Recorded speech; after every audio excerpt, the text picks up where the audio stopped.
Hi there and welcome to this video lesson. This is part 3 of a 3-part series on rhythm and rhythm guitar. If you haven't watched parts 1 and 2 yet, there's a link up here in the video description and at the end of this video. If you've successfully mastered all the exercises from parts 1 and 2, with this video we'll bring everything together. So let's dive right into the first exercise. We're now going to separate our strings when we're playing and strumming. And we'll do that whether we're playing with or without a drummer, with or without a band, because if you do that, not only will you sound better when you're playing alone, but you'll become more of a unit with the bass player and the drummer. And you can use this technique for open, barred, and even power chords. Oh, and plus you will never struggle again when you're playing with either an original recording of your favorite song, a band, or at a jam session. Now let's again take a look at the most easy to play and typical drum groove at our hydrogen drum machine. And here we can see that the kick drum falls on beats 1 and 3, while the snare hits on beats 2 and 4. We now want to replicate this with the guitar. Exercise 1 is just a simple G major chord, and we'll just strum this using quarter notes.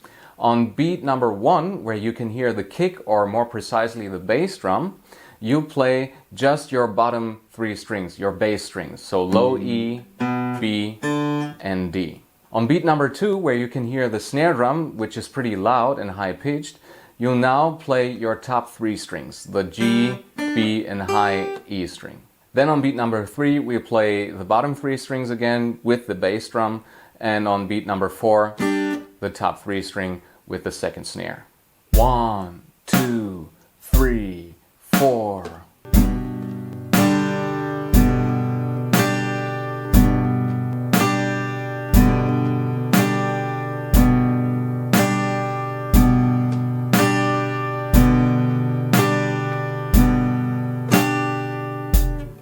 Now try this with other basic chords, chord changes, and also different tempos. But note that for both D major and D minor, you'll have to be extra precise, since you can now only play 4 strings, and you don't necessarily have to always hit the same strings, but in general, your playing will sound much better if you start separating the strings according to the drum groove you're playing with.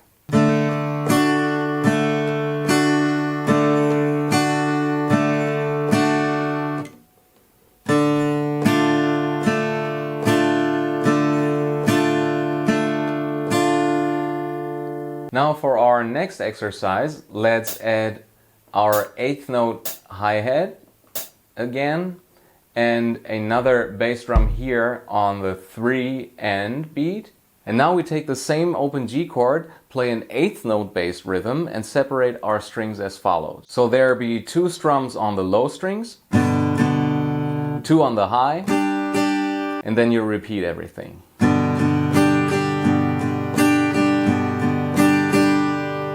1 and 2 and 3 and 4 and...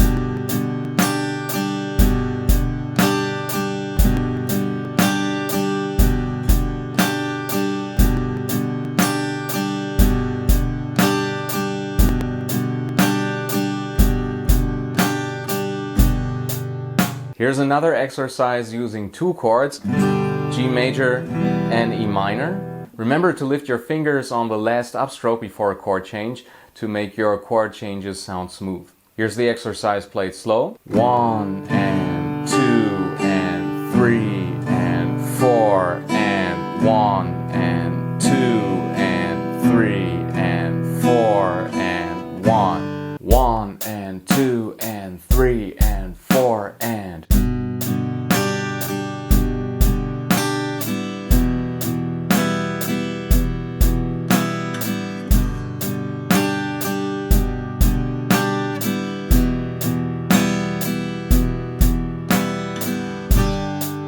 For now, you should focus more on 8th note strumming patterns and focus on as many chord changes and chord progressions as possible. Then gradually increase the tempo until you've reached 120 beats per minute and feel comfortable at playing at that speed.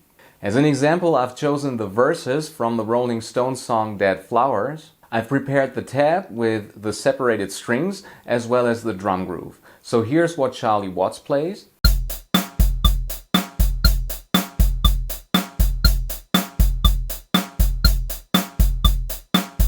And here's how you separate the strings with your D major, A major, and G major chords.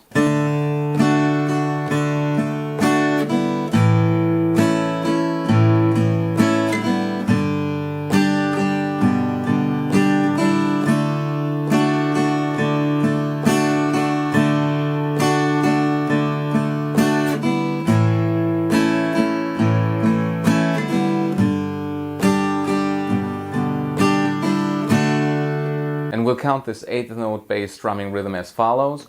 1, 2, and 3, and 4, and 1, 2, and 3, and 4, and... Even though the original song is slightly faster, we'll play this with 120 beats per minute. 1, 2, 3, 4...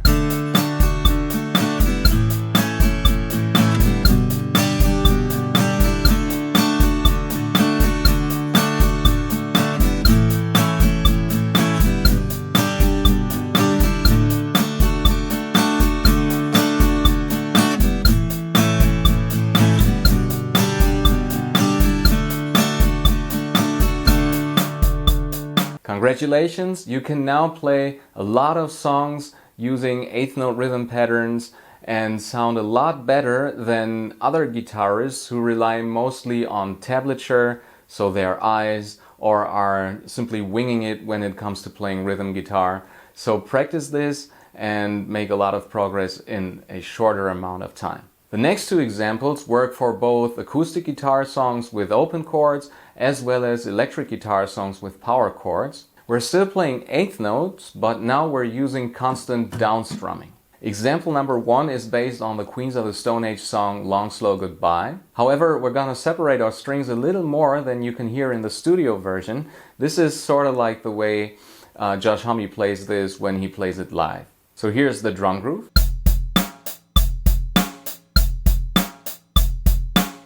And here's how you play the verses. 1, 2, 3, 4.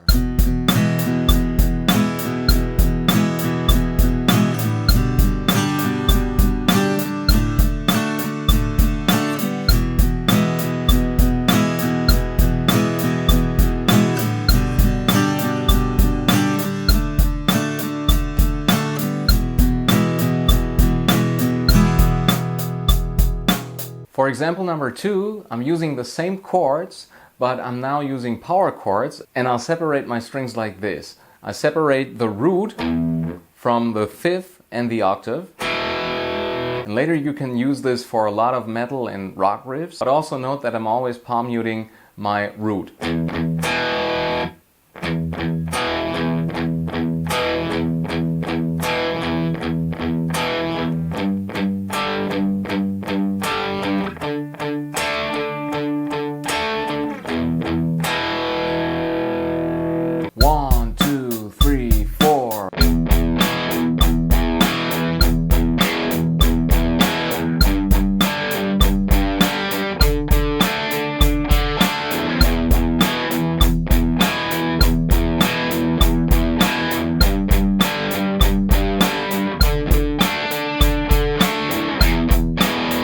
To wrap things up, here's an example of a 16th note bass rhythm. It's from the song Lady in Black by the band Uriah Heep, but please only play this exercise once you've mastered your 8th note bass rhythms. This song is a perfect example for separating your strings while playing. The tempo is 85 beats per minute, and that means that this 16th note bass rhythm is pretty fast and requires a lot of endurance. Here's the example played slow.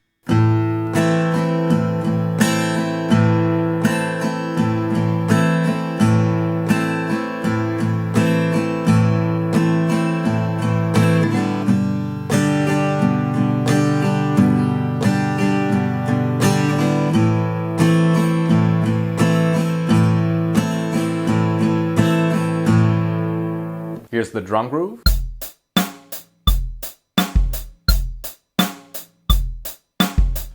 And here's both together. 1, 2, 3, 4.